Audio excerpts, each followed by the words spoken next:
co-hostnya siapa ya? Atau udah ada host yang lain? Umu Egan saya bisa dijadikan co-host, mau share materi? Betul, sebentar.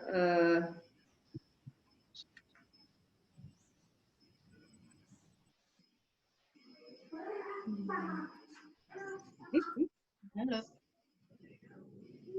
Ya, silakan. Dimulai saja dengan materi kita, Ustazah Ifah. Kita sambut dengan takbir. Allahu Akbar. Allahu Akbar.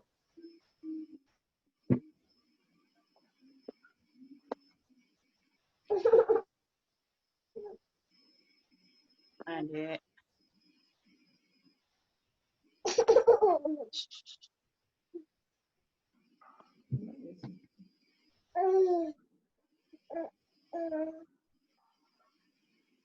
Nah.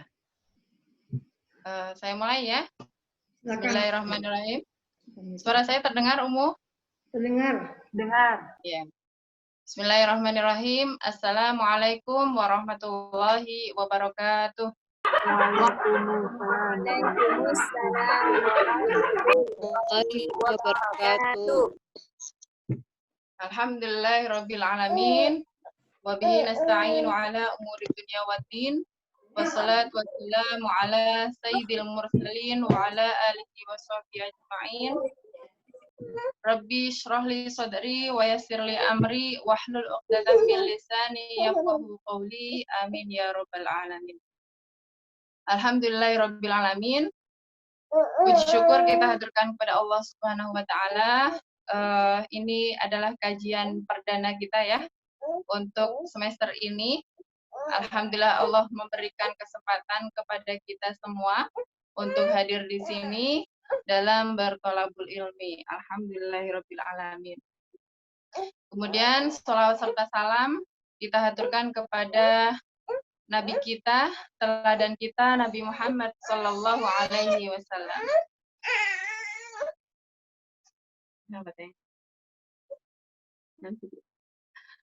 Mohon maaf ya, saya nyambi ini. Pada kesempatan hari ini, kita akan bahas tentang kiat ibu tangguh menghadapi rasa jenuh, gitu ya.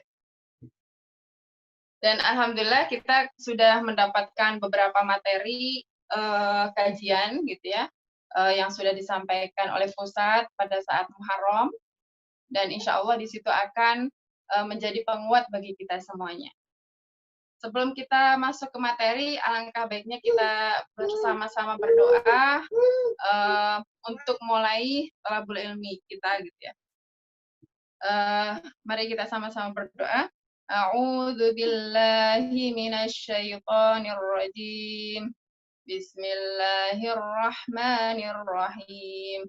Allahumma anfa'na bima 'allamtana wa 'allimna ma yanfa'una wa zidna 'ilman nafi'a. Rabbi zidna 'ilma warzuqna fahma birahmatika ya arhamar rahimin. Amin amin ya rabbal alamin. Ya. Saya di sini yang pertama karena saya posisinya sama seperti Umu semuanya di sini ya, sebagai wali murid juga. Kemudian dan ada amanah mengajar juga. Jadi di sini sifatnya saya bukan memberikan tausiah ya, cuman memberikan pembuka aja, pengantar kita untuk sharing karena kita sesama orang tua. Baik.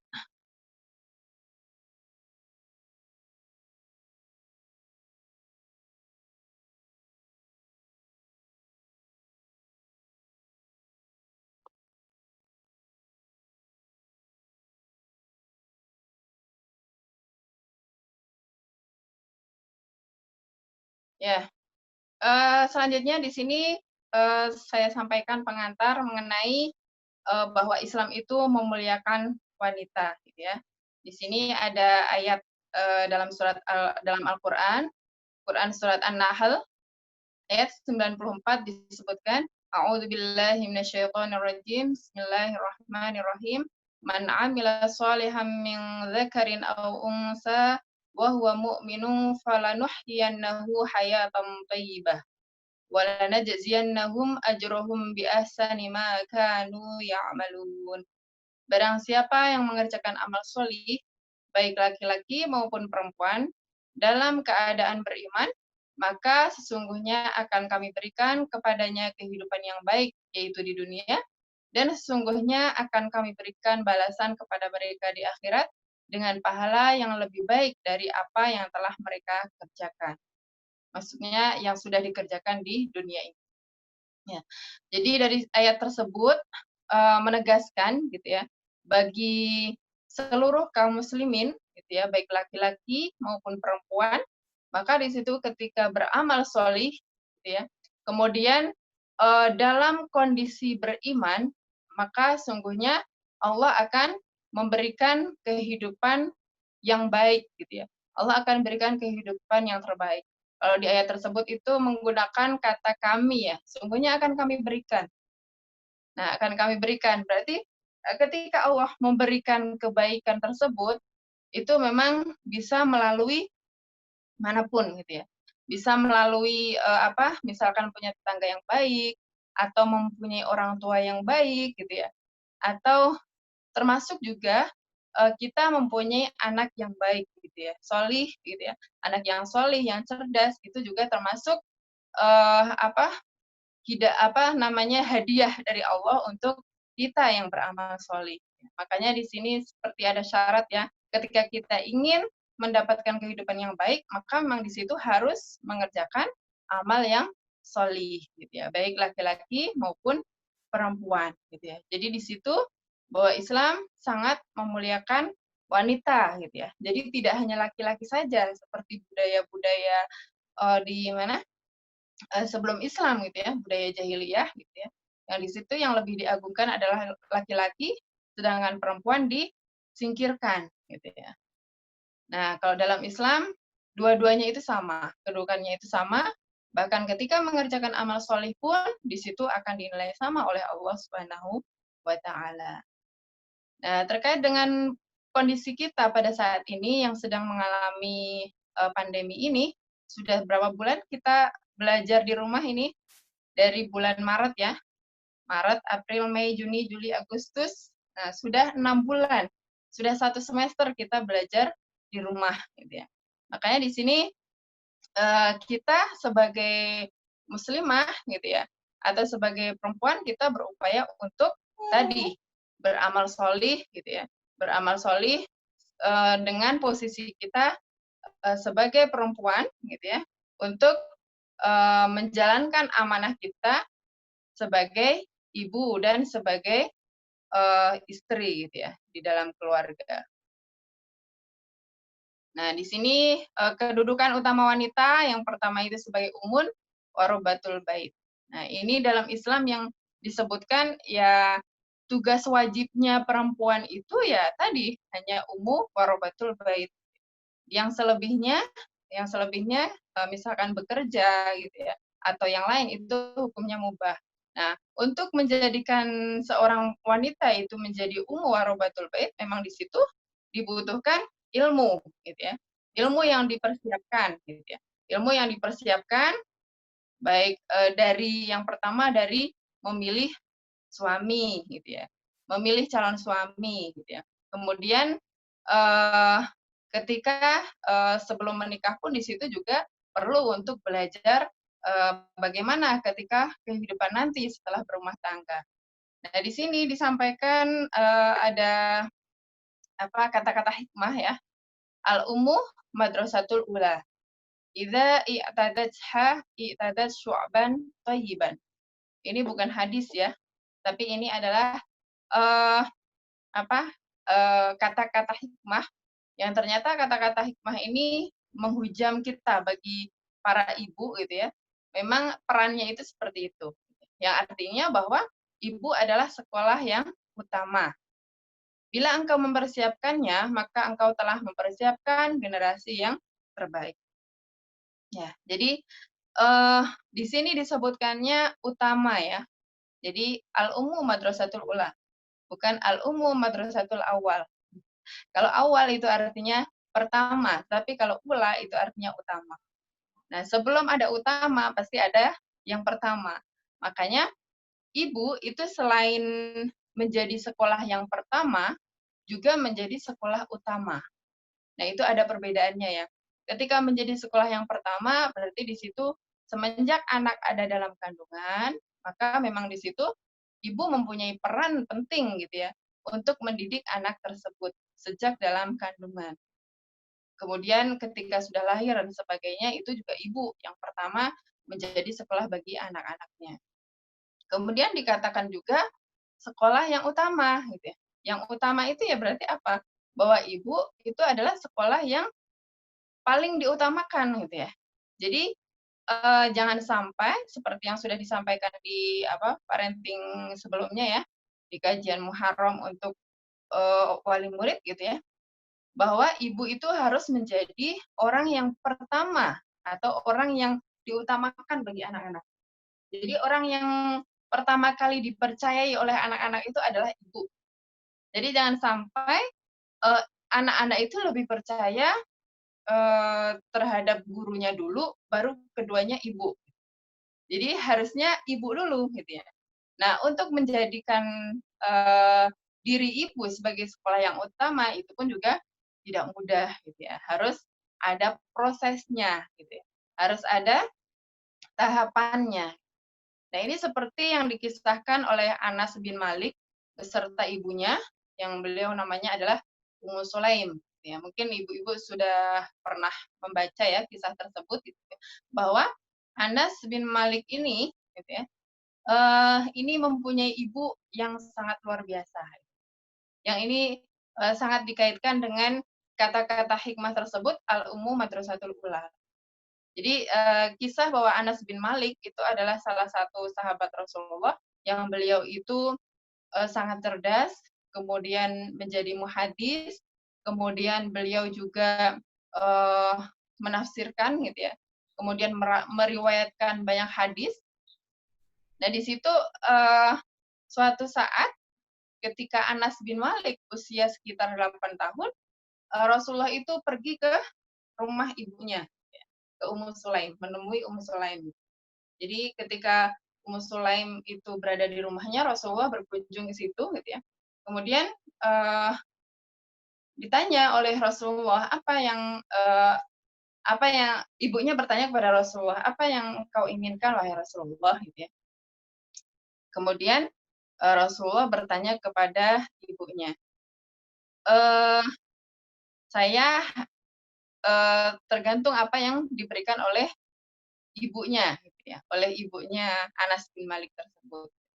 Kemudian Anas bin Malik ibunya tersebut memberikan jawaban, gitu ya, bahwa beliau itu akan memberikan Anas bin Malik untuk perjuangan Islam. Jadi seusia 8 tahun, gitu ya, Anas bin Malik itu sudah diserahkan kepada Rasulullah, gitu ya. Jadi diserahkan secara utuh, gitu ya. Secara apa? Karena menginginkan bahwa Anas bin Malik ini menjadi orang yang termasuk orang yang mengikuti jejak perjuangan Rasulullah dan juga menjadi saksi, gitu ya, ketika nanti di akhirat. Karena apa? Karena anak tersebut sudah taat terhadap ibunya dan ibunya pun menyerahkan kepada orang yang tepat, yaitu Rasulullah SAW. Selain itu, Ummu Sulaim itu kisahnya banyak ya, bahwa beliau itu termasuk orang yang cerdas, gitu ya. Karena apa? Karena pernah salah satunya itu dipinang oleh Tolhah, gitu ya. Dan pada saat itu Tolhah itu belum masuk Islam. Ketika dipinang tersebut tidak mau, gitu ya. Karena apa? Karena belum masuk Islam. Kemudian syarat masuk Islam itu menjadi syarat yang utama, gitu ya. Itu terbukti juga bahwa pemikiran beliau itu cemerlang, gitu ya, ketika memilih calon bapaknya ke selanjutnya. Selain itu, gitu ya, Ummu Sulaim ini termasuk orang yang pemberani, gitu ya. Pemberaninya seperti apa? Jadi pernah ketika ada perang Hunain, ada sahabat itu curhat, gitu ya, kepada Rasulullah. Wahai Rasulullah, ada Ummu Sulaim, gitu ya. kemudian Ummu Sulaim ini membawa pisau kemana-mana gitu ya ketika mengikuti perang Hunain tersebut. Tapi apakah oleh Rasulullah dilarang? Ternyata tidak. Kemudian ditanya oleh Rasulullah, kenapa engkau membawa pisau gitu ya? Karena aku akan merobek dadanya orang-orang kafir yang berusaha untuk istilahnya memeranginya. Di situ terlihat pemberaninya ya Ummu Sulaim. Ya, ini dari kisah Anas bin Malik. Kemudian kalau kita baca apa tuh hadis-hadis gitu ya, banyak sekali di situ yang diriwayatkan oleh Anas bin Malik. Bahkan Anas bin Malik ini disebutnya sebagai guru dari para ulama gitu ya. Jadi tabi'in, kemudian generasi ulama selanjutnya itu hampir semuanya itu belajar kepada Anas bin Malik. Gitu ya. Luar biasa ya, seperti itu. Selanjutnya kita berlanjut. Ya, layaknya sekolah, ibu sejatinya adalah gudang ilmu. Ya, pusat peradaban dan wadah yang menghimpun sifat-sifat akhlak mulia. Hanya dari sekolah semacam inilah akan lahir anak-anak yang solih, cerdas, alim, berakhlak mulia, memiliki semangat jihad yang tinggi dan seluruh sifat-sifat agung, mukmin yang bertakwa. Ya, jadi ini ya salah satu karakter gitu ya sebagai ibu gitu ya, bahwa ibu itu kalau di sini disebutkan harusnya itu sebagai gudang ilmu. Berarti kalau ada apa-apa anak nanya ke mamanya gitu ya, ke umunya gitu ya. Kemudian sebagai pusat peradaban gitu ya. Berarti pusat peradaban itu berarti di situ sebagai center perubahan untuk yang lebih baik. Kemudian juga sebagai wadah yang menghimpun sifat-sifat akhlak mulia. Nah, ini terkadang ya sebagai ibu-ibu yang mempunyai akhlak mulia, ini perlu sekali digali gitu ya. Ya, sebenarnya kalau kita cerna atau kita pahami dari kitab Adabul Mufrad gitu ya, karangannya Imam Bukhari, di situ sudah lengkap sekali gitu ya. Bahwa akhlak-akhlak yang sudah dicontohkan oleh Rasulullah itu bisa kita terapkan dalam kehidupan sehari-hari dari bangun tidur sampai mau tidur lagi. Gitu ya. Kemudian hanya dari sekolah inilah maka akan lahir anak-anak yang solid, cerdas, alim, dan berakhlak mulia, serta mempunyai semangat jihad yang tinggi. Nah, ini berarti suatu profil ya sebagai ibu sejati, ibu yang tangguh, itu harus seperti ini dan pastinya perlu proses yang luar biasa.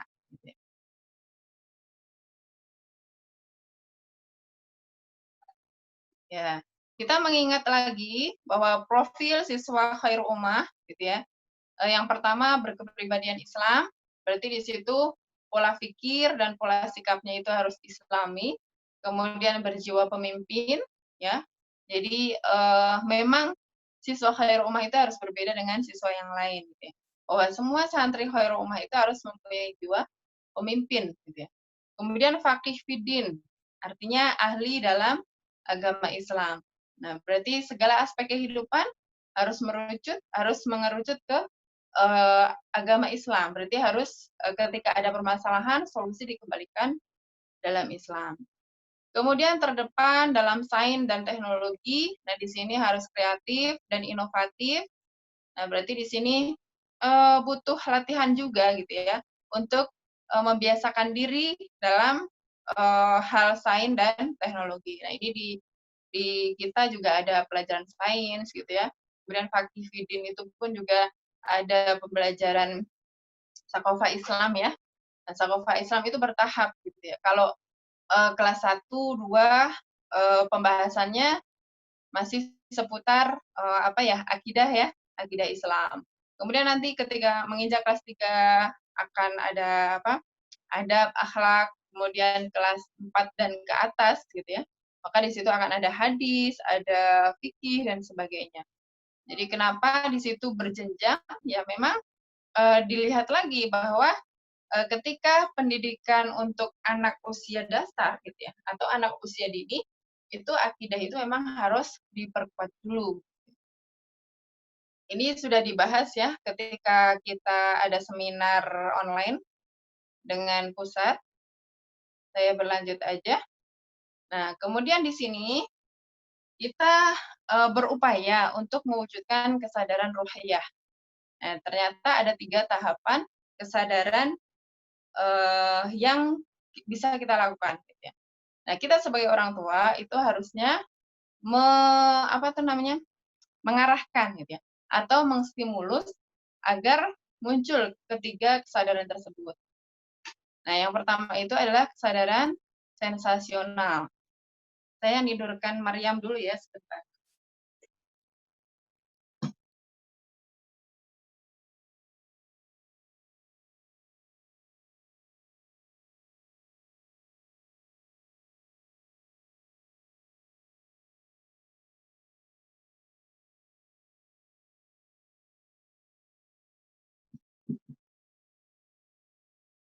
Ya, yang pertama itu adalah kesadaran sensasional.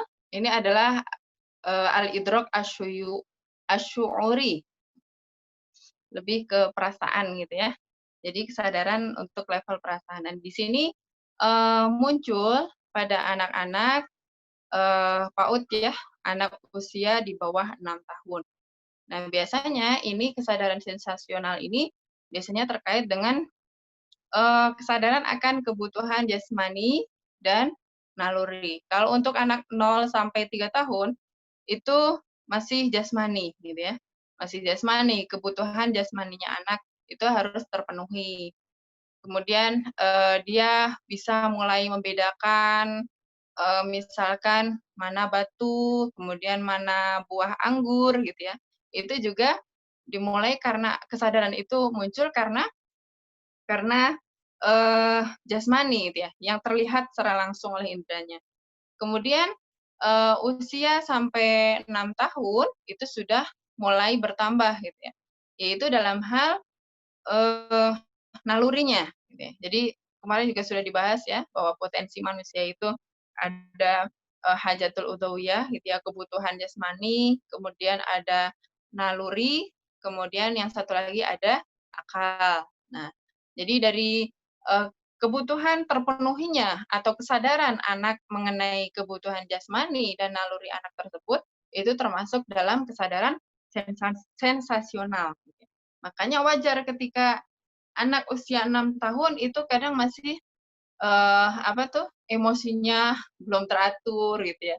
Kemudian ya ketika melakukan sesuatu itu masih karena sensasi gitu ya, itu masih wajar gitu ya, seperti itu.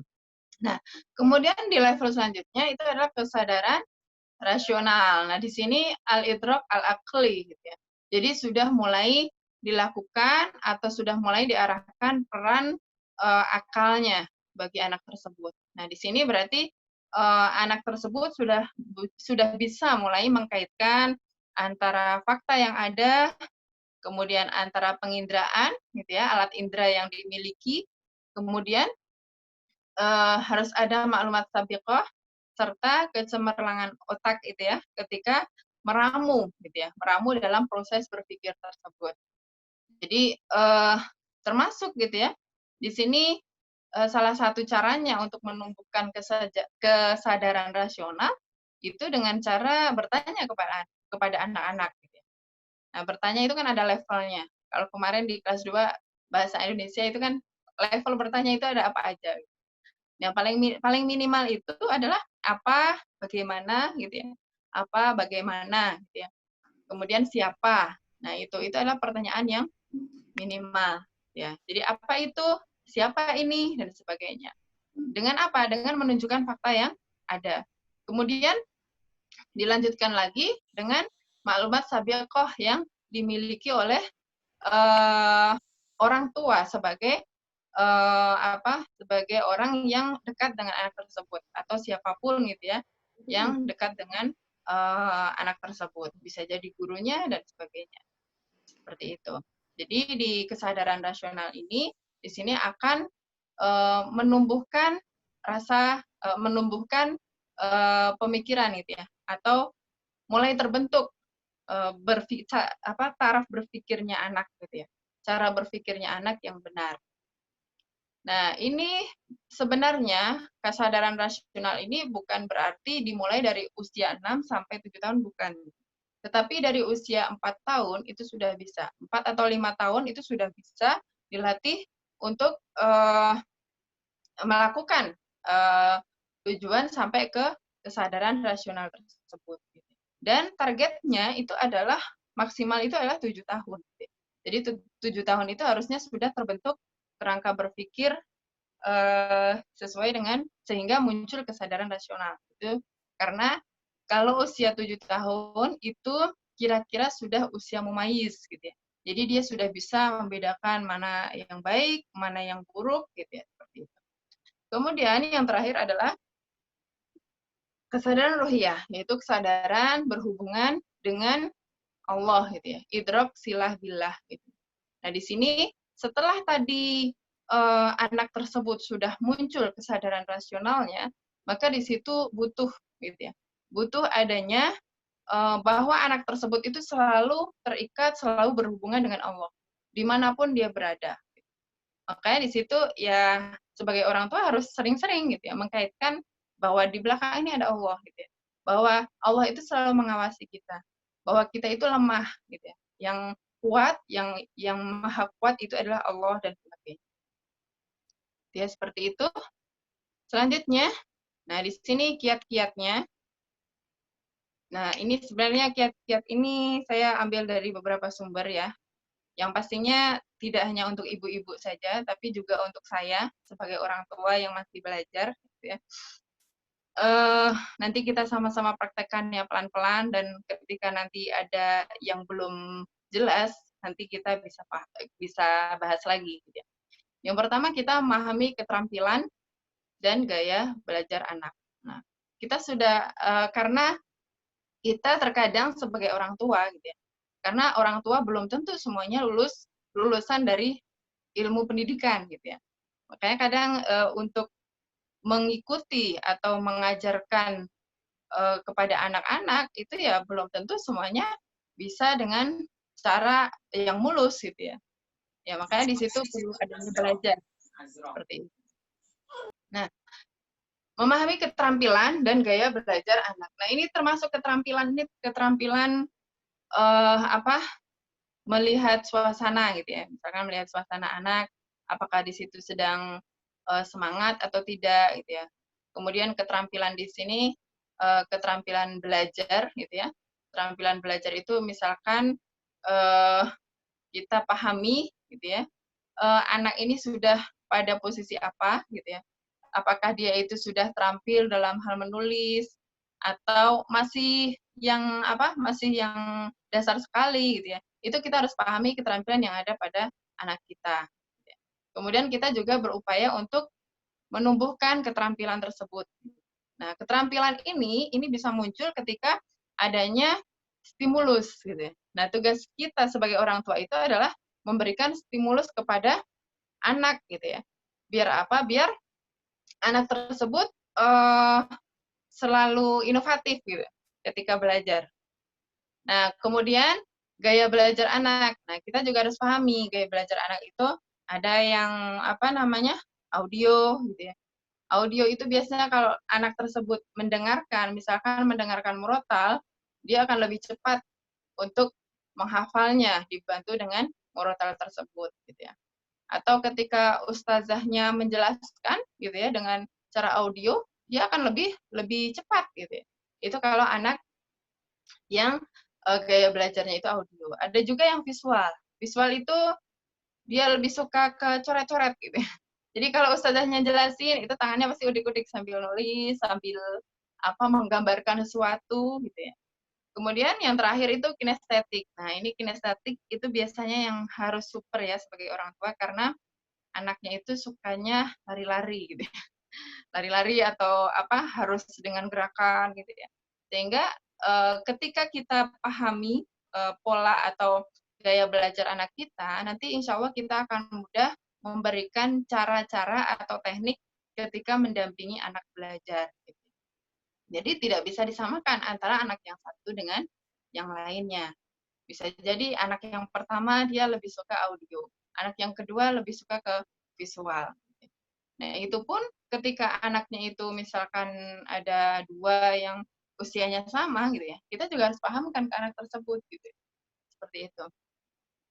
Kemudian menyiapkan waktu dan tempat yang kondusif. Nah, ini termasuk ya, menyiapkan waktu dan tempat yang kondusif. Kalau kita belajar di sekolah itu kan waktunya ya sudah rapi gitu ya, tersusun rapi dari pukul 7 sampai pukul setengah 3 gitu ya. Kemudian kalau di rumah ya pagi sampai zuhur itu waktu disiplin kita untuk belajar. Nah, di sini waktu ini kita harus latih juga untuk anak-anak disiplin. Ya, anak-anak untuk disiplin. Kemudian tempat yang kondusif. Nah, tempat kondusif ini berarti kita upayakan menyiapkan, misalkan kalau ada kamar, ya berarti di situ ini kamar si kakak gitu ya. Disiapkan gitu ya, ada meja atau ada apa tuh namanya kursi dan sebagainya, sehingga anak itu ketika belajar ya tahu gitu ya tempatnya di mana dan waktunya kapan gitu ya, agar anak itu lebih kondusif ketika belajar gitu. Ya, termasuk juga menambahkan perangkat ya, gitu ya. Menambahkan perangkat gitu ya. Misalkan sekarang ya zamannya tripod nih, zamannya tripod gitu ya untuk memudahkan anak ketika sekolah dengan Zoom gitu ya. Jadi anak-anak udah nggak pegel pegang HP dan HP-nya nggak geser-geser, itu juga salah satu alternatif gitu ya. Kemudian yang ketiga, berkomunikasi yang baik dengan anak dan pihak sekolah. Nah, ini komunikasi ini sebenarnya ada sesi khusus sebenarnya ketika kita bahas gitu ya. Karena banyak sekali gitu ya ilmu komunikasi ini. Jadi tidak hanya bagaimana berinteraksi kalau sekarang itu kan secara online gitu ya, secara digital gitu ya, terhadap sekolah gitu ya. Jadi misalkan kita berkomunikasi dengan sekolah gitu ya, ini di sini penting karena apa gitu ya. Selain kita mendapatkan informasi-informasi, juga di situ kita harus membangun gitu ya, harus membangun kerjasama gitu ya terhadap sekolah mengenai perkembangan anak kita. Nah, kemudian komunikasi yang baik dengan anak. Nah, ini mungkin nanti ibu-ibu bisa cari ya ilmunya yang lebih detailnya. Jadi, komunikasi yang baik dengan anak itu misalkan kita melihat kondisi anak gitu ya. Apakah dia sedang sedang semangat atau kurang semangat. Nah, makanya ketika kurang semangat, nah kita komunikasinya istilahnya dengan kata-kata yang baik, yang lebih menggugah semangatnya dia gitu ya. Seperti itu. Kemudian perhatikan pertumbuhan dan perkembangannya. Nah, ini ya untuk pertumbuhan ini berarti terkait dengan fisik, kemudian perkembangan itu terkait dengan emosional dan kognitifnya. Nah, di sini juga harus diperhatikan gitu ya. Jadi seperti pertumbuhan gitu ya. Pertumbuhan itu berarti kita harus memperhatikan misalkan dari sisi pola makannya gitu ya, pola istirahatnya itu juga harus diatur gitu ya. Harus diatur, harus selalu diingatkan gitu ya, seperti itu. Kemudian kalau untuk perkembangannya dari sisi kognitif gitu ya. Nah, sebenarnya ada sendiri tabel perkembangan untuk anak usia SD gitu ya. Misalkan dia itu harus sudah mulai berani gitu ya dari sisi emosionalnya. Kemudian harus sudah mulai bisa meredam marahnya gitu ya. Seperti itu. Kemudian kalau dari sisi kognitif harus sudah bisa mulai aspek kognitifnya itu misalkan yang tadinya kalau bertanya itu hanya apa, berarti sudah mulai dengan mengapa dan sebagainya. Nah, itu masih banyak lagi, nanti bisa kita bahas lagi ya untuk di sesi selanjutnya atau bisa nanti saya carikan di share di grup nanti. Kemudian membuat jadwal yang teratur. Nah, sebenarnya ini kita sudah dimudahkan ya oleh pihak sekolah gitu ya dengan adanya KHS gitu ya, kegiatan harian sekolah. Nah, di situ sebenarnya sudah dibuat jadwal yang teratur. Jadi kalau KHS itu lebih ke untuk muhasabah ya, untuk apa istilahnya untuk evaluasi. Evaluasi apa saja yang sudah dikerjakan, gitu ya, dalam satu hari tersebut. Nah, kita kalau belum mempunyai jadwal, kita buatlah jadwal tersebut. Gitu ya. Caranya bagaimana? Dari KHS itu, karena kita menginginkan hal yang sama, gitu ya, dengan evaluasinya nanti, kita buat KHS. Kalau saya KHS tadi saya tulis ulang, gitu ya. Kemudian saya tempel, gitu. Jadi poin-poin yang pentingnya itu, kalau misalnya kayak bermain gitu ya, itu tidak harus dicatat. Tapi kalau misalkan waktunya mandi pagi itu jam berapa, mandi sore jam berapa, itu biar teratur. Kemarin saya bikin lagi, kemudian saya tempel. Jadi situ lumayanlah perubahan ada, dan ketika kita mengingatkan akan lebih mudah. Kemudian membuat jurnal harian. Nah, ini jurnal untuk belajar saja ya. Dan sebenarnya kalau membuat jurnal harian ini memang kalau sudah bisa membuat itu sudah luar biasa. Gitu ya. Karena apa? Jadi kita siapkan satu buku khusus gitu ya untuk anak tersebut. Capaian dia dalam sehari itu apa? Misalkan tugas matematika sudah, tugas bahasa Indonesia sudah. Kemudian nanti di belakang ada belajar literasi gitu ya. Literasi itu menulis, membaca gitu ya. Nah di situ bisa dituliskan seperti itu. Ya. Kemudian capaian, misalkan tanggung jawab sebagai anak gitu ya, itu misalkan anak tersebut dilatih untuk misalkan menjemur gitu ya, atau mencuci piring dan sebagainya. Itu juga harus dilatih karena itu juga akan melatih tanggung jawab anak ketika nanti sudah usia prabaligh gitu ya. Kemudian saat anak mudi, jelaskan tentang kondisi saat ini serta memberikan motivasi. Kalau anak lagi kurang semangat gitu ya. Nah, kita harus move on gitu ya. Jangan sampai kita ikut-ikutan nggak semangat juga gitu. Ceritakan tentang kondisi saat ini. Kadang kan anak kita pingin kemana, pingin main ke lapangan dan sebagainya gitu ya. Jadi kita sampaikan kondisi saat ini yang memang oleh Allah Subhanahu wa taala kita harus sadar gitu ya. Sadar bahwa kita harus menjaga diri kita gitu ya. Agar kesehatan kita juga tetap fit gitu ya. Kemudian memberikan motivasi dan sebagainya. Nah, motivasi ini kalau kita pelajari itu juga sudah banyak sekali ya ilmu motivasi itu. Teknik dan cakupannya itu luar biasa. Kemudian memanfaatkan media daring dengan baik. Nah, di sini media daring itu artinya apa? Dalam jaringan. Nah, karena posisi kita di Depok ini sedang dalam zona merah, gitu ya, bahkan kabar semalam atau kemarin sore itu dikabarkan khusus Depok ini di Jawa Barat sudah hampir zona hitam, gitu ya. Jadi subhanallah ya, ujian bagi kita semua, gitu ya. Karena memang Depok ini adalah daerah transit ya, dari Bogor, dari Jakarta, itu ya transitnya di situ di Depok. Nah, makanya kita harus menjaga-jaga diri. Nah, di sini memanfaatkan media daring dengan baik. Nah, media daringnya dengan apa gitu ya? Nah, misalkan kita bisa maksimalkan, misalkan anak-anak itu belajar sains gitu ya. Misalkan tadi kelas 3 itu belajar sains tentang tanah. Gitu.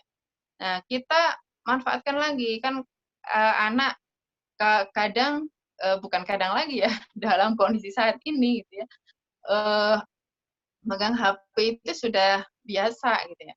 Nah, di situ kita bisa sampaikan tugas ke anak, coba cari di YouTube tentang pengertian tanah gitu ya, atau jenis-jenis tanah gitu ya. Itu banyak sekali akan muncul media-media atau channel-channel tentang belajar. Gitu ya. Seperti itu. Kemudian melatih keterampilan literasi pada anak. Nah, ini mumpung kita ini alhamdulillah masih diberikan waktu oleh Allah untuk mendampingi anak secara full di rumah, gitu ya. Dan mungkin yang ibu-ibu bekerja juga masih bisa memberikan tugasnya ke anak, gitu ya. Nah, di situ selain tugas sekolah, kita juga harus kita upayakan anak-anak ini menambah literasinya.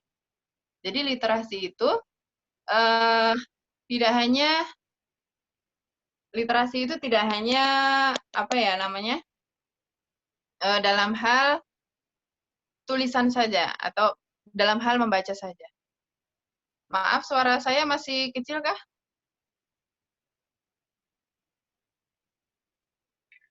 Cukup Ustazah. Jelas Ustaz. Jelas saja. Iya, baik. Lanjut ya. Jadi melatih keterampilan literasi ya pada anak gitu ya. Nah, di sini kita lihat keterampilan anak yang sedang dimiliki sekarang gitu ya. Misalkan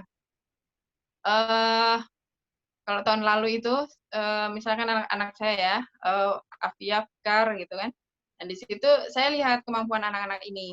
Yang satu masih membacanya masih terbata-bata, yang satu sudah lancar. Nah, berarti yang masih terbata-bata di situ dilatih lagi keterampilan untuk membacanya gitu ya. Jadi jangan menunggu tugas dari sekolah gitu ya. Karena ketika terkadang dari pihak sekolah gitu ya, itu kalau mau ngasih tugas banyak juga kadang kasihan anak gitu. Makanya kita sebagai orang tua memanfaatkan gitu ya waktu yang ada, misalkan sore itu ya setelah main menjelang maghrib gitu ya. Nah, di situ anak-anak yuk kita baca sama-sama gitu ya. Kemudian atau belajar malam gitu ya. Seperti itu. Misalkan juga yang belum bisa membaca gitu ya. Belum bisa membaca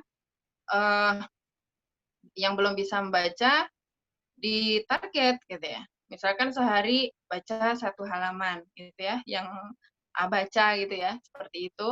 Nah, itu insya Allah kita dalam posisi saat pandemi ini, insya Allah akan ada yang dihasilkan untuk perkembangan anak kita. Jadi keterampilan literasi tidak hanya dalam membaca, tapi juga dalam menulis. Nah, nanti levelnya beda lagi gitu ya. Misalkan anak kita yang sudah kelas 3 nih kan sudah bisa membaca ya, sudah bisa baca, sudah bisa nulis gitu ya.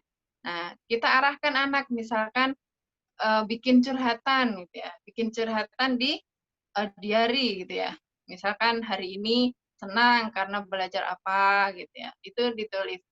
Itu sebenarnya sepertinya remeh-temeh ya, tapi itu adalah modal luar biasa ketika nanti anak kita sudah menginjak baligh gitu ya. Nah, insya Allah nanti akan banyak gitu ya, muncul gitu ya, muncul para literator kecil gitu ya, atau ketika sudah usia balik itu dia tidak gagap lagi dengan literasi. Seperti itu. Jadi memang ini PR juga bagi saya gitu ya untuk literasi pada anak ini. Ya terkadang anak mut-mutan gitu ya. Udah tugas sekolah ada gitu. Kemudian sama ibunya ditambah gitu. Tapi ya memang kita harus buat inovatif agar anak kita itu tidak merasa dikasih tugas gitu ya. Tapi merasa bahwa ini adalah kebutuhan gitu ya. Latihan kita atau kebutuhan kita untuk masa depan anak. Ya, kalau kita lihat kan misalkan buku dari mengenai apa tuh namanya para ulama-ulama terdahulu gitu ya. Di situ kan banyak banyak sekali gitu ya para ulama itu yang menuliskan buku gitu ya. Bahkan menulis buku itu di usia muda. Itu karena memang keterampilan literasi itu sudah dilatih gitu ya, dari sejak kecil. Seperti itu. Kemudian yang ke-10, tetap waspada dengan menjaga kebersihan dan kesehatan anak serta keluarga. Nah, ini pastinya ibu-ibu sudah paham semua ya untuk ummahat khairu ummah. Kemudian jangan lupa bimbing anak terus berdoa dan tawakal agar pandemi ini segera usai. Jadi ya kita harus sering-sering ketika ba'da sholat gitu ya, kita ingatkan anak untuk berdoa bersama, untuk istilahnya bahwa kita itu dengan ujian sekarang itu bukan berarti kita terus malas-malasan gitu ya, tapi kita tetap harus berusaha gitu ya, harus tawakal agar apa? Agar kita bisa lebih baik lagi gitu ya dari yang sebelumnya. Kemudian ini khotimahnya di sini ibu-ibu insya Allah sudah paham semua ya di ayat surat Al-Baqarah tentang fastabiqul khairat. A'udzubillahi minasyaitonirrajim. ولكل وجهة هو موليها فاستبقوا الخيرات أينما تكونوا يأتي بكم الله جميعا إن الله على كل شيء قدير. Yang artinya, dan bagi tiap-tiap umat ada kiblatnya sendiri yang ia menghadap kepadanya. Maka berlomba-lombalah kamu dalam berbuat kebaikan. Di mana saja kamu berada, pasti Allah akan mengumpulkan kamu sekalian pada hari kiamat. Sesungguhnya Allah Maha Kuasa atas segala sesuatu. Itu ya yang menjadi khotimah pembuka kajian kita, sharing kita, bahwa kita semoga bisa terus menghujamkan azam kita untuk menjadi lebih baik dengan cara berlomba-lomba dalam kebaikan. Mungkin itu dulu yang saya sampaikan. Kurang lebihnya saya mohon maaf. Saya kembalikan kepada Umu Egan untuk sesi selanjutnya. Insya Allah, terima kasih. Jazakallah khair Ustazah Ifa atas ilmunya untuk kami semua. Mungkin sedikit mau juga berbagi, nanti boleh bertanya atau diskusi ya Ustazah ya? Boleh ya, mungkin Ummahat mau ada yang disampaikan, menambahkan ilmunya atau berdiskusi, bertanya dipersilakan ya. Ada yang mau bertanya, mau langsung atau mau ditulis, silakan.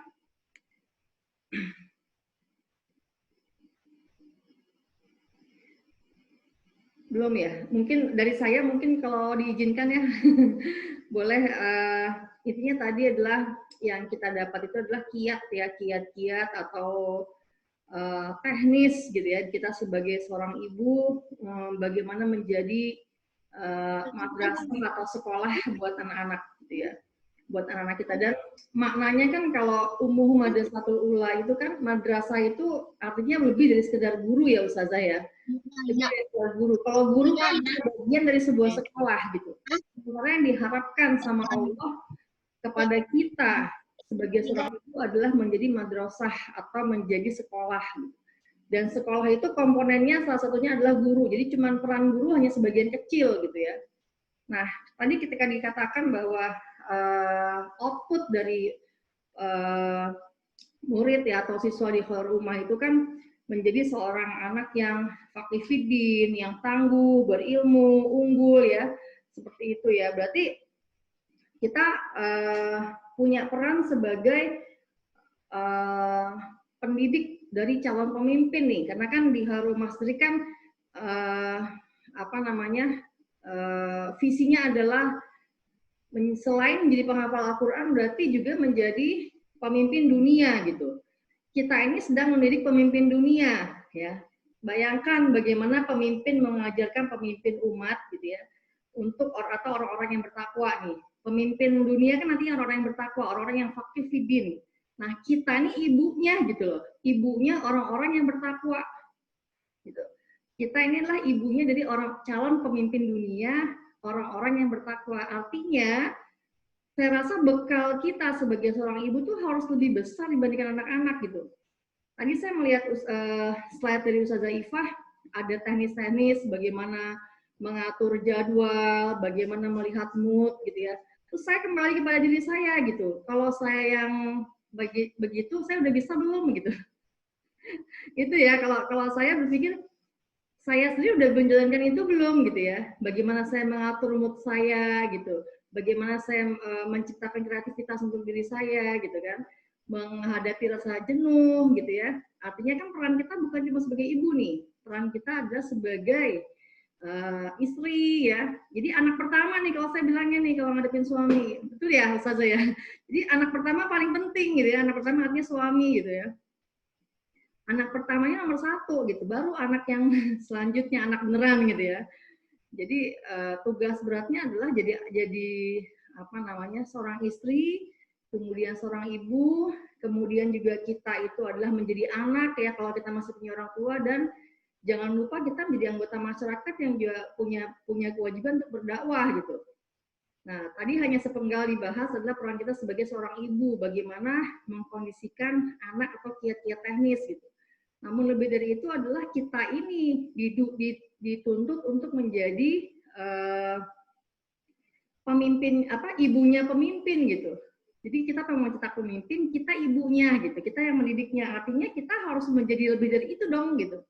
Betul ya Ustazah ya. Jadi kita harus, kitanya pribadi, kitanya personalnya harus lebih daripada sekedar mampu seperti yang anak kita harapkan, kita harapkan sama anak kita, harus duluan gitu.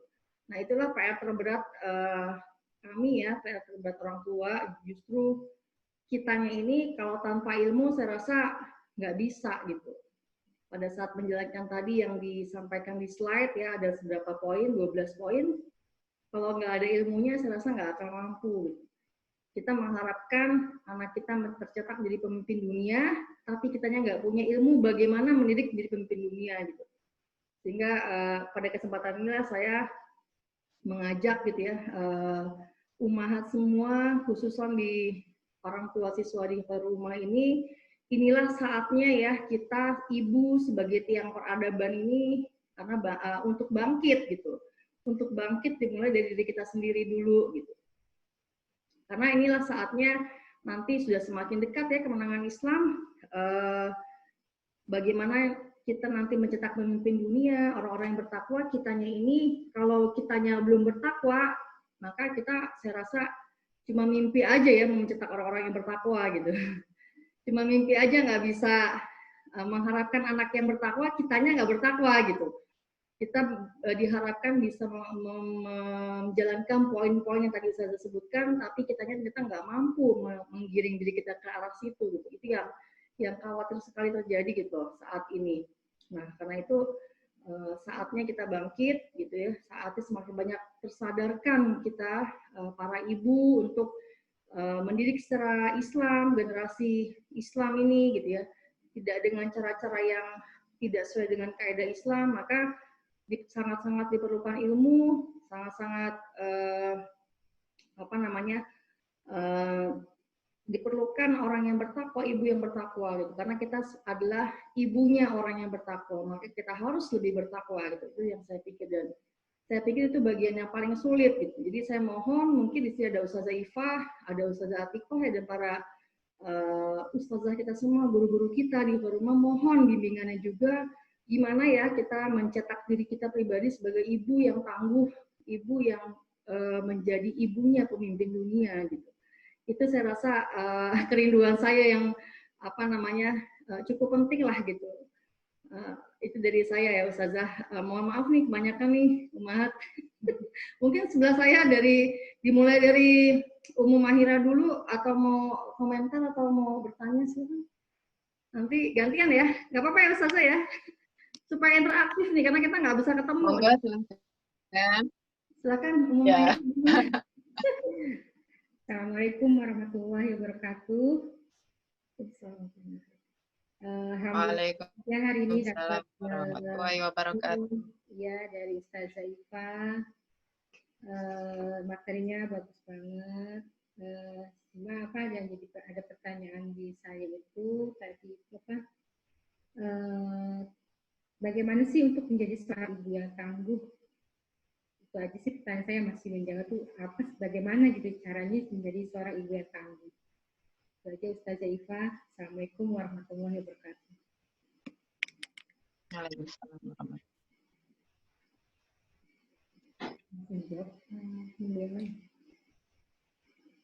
Mungkin langsung dijawab aja Ustazah ya, sebelum ke yang lain.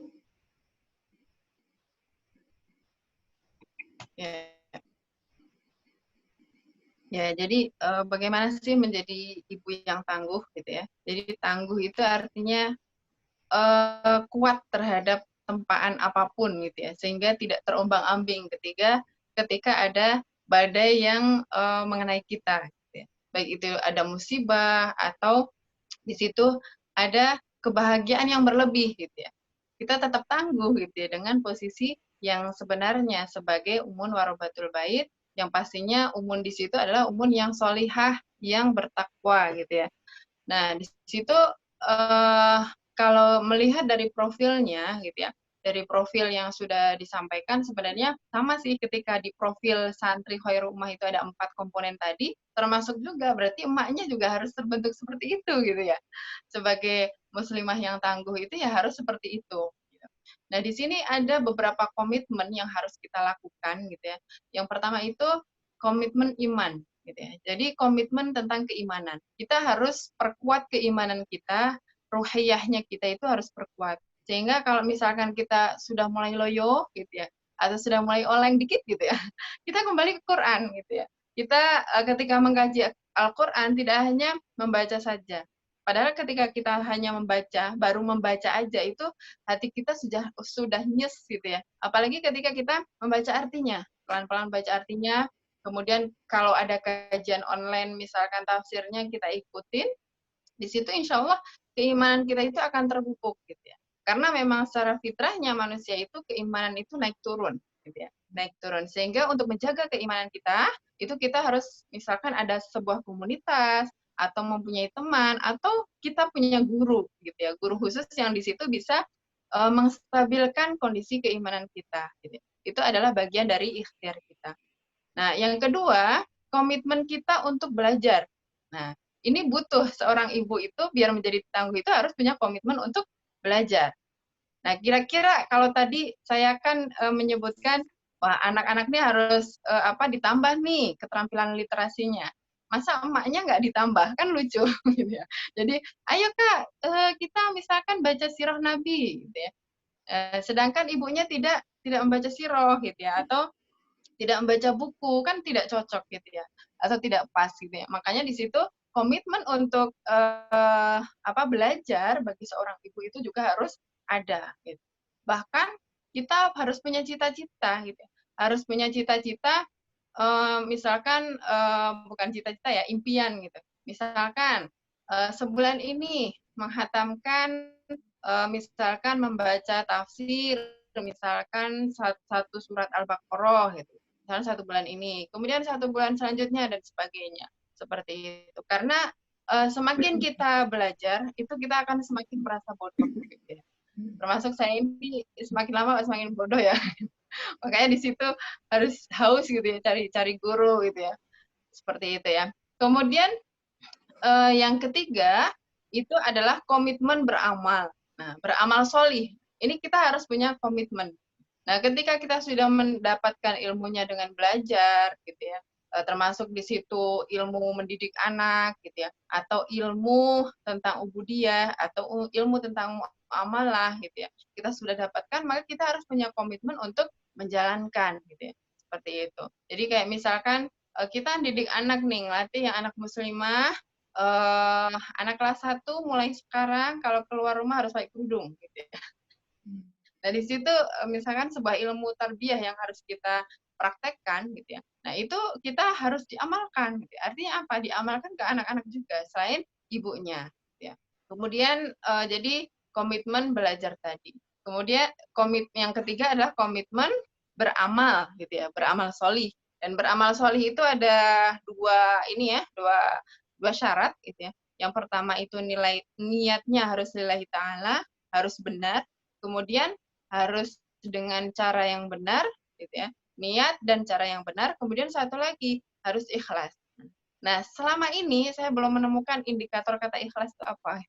Sebagaimana dalam Al-Quran kan, dalam surat Al-Ikhlas itu Allah itu merahasiakan kata-kata Al-Ikhlas itu dalam suratnya tersebut. Kalau misalkan dicek, ada nggak kata-kata Al-Ikhlas di dalam surat itu? Nggak ada kan? Gitu.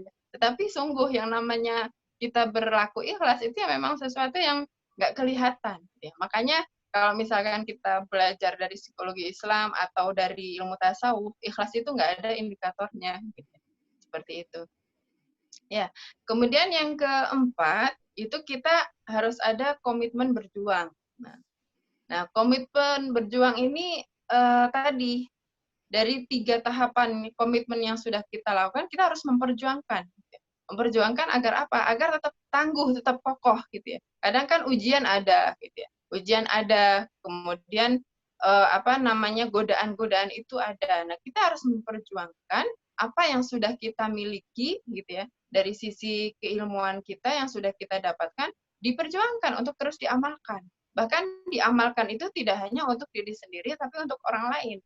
Untuk anak kita, untuk keluarga kita, gitu ya. Termasuk untuk sharing kepada, tadi kata Bunda Egan, untuk anak pertama kita, gitu ya.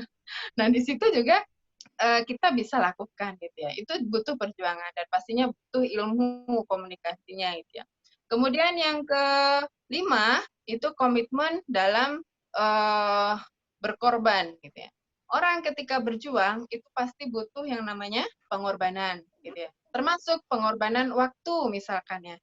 Ibu-ibu hadir di Zoom ini pasti ada yang dikorbankan, yang harusnya tidur siang, gitu ya. Nah, dikorbankan dulu untuk thalabul ilmi, untuk silaturahim, gitu ya. Yang sepertinya remeh-remeh aja, gitu ya. Tapi di sini ketika kita silaturahim, luar biasa. Kita dapat pahala, dapat ilmu, walaupun sedikit, dapat sharing dari teman-teman, gitu ya. Itu pasti ada pengorbanan.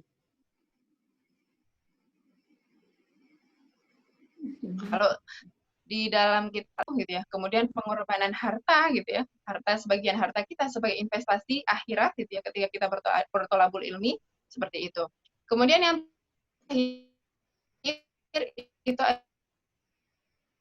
adalah komitmen bersabar. Nah, ini bersabar, gitu ya.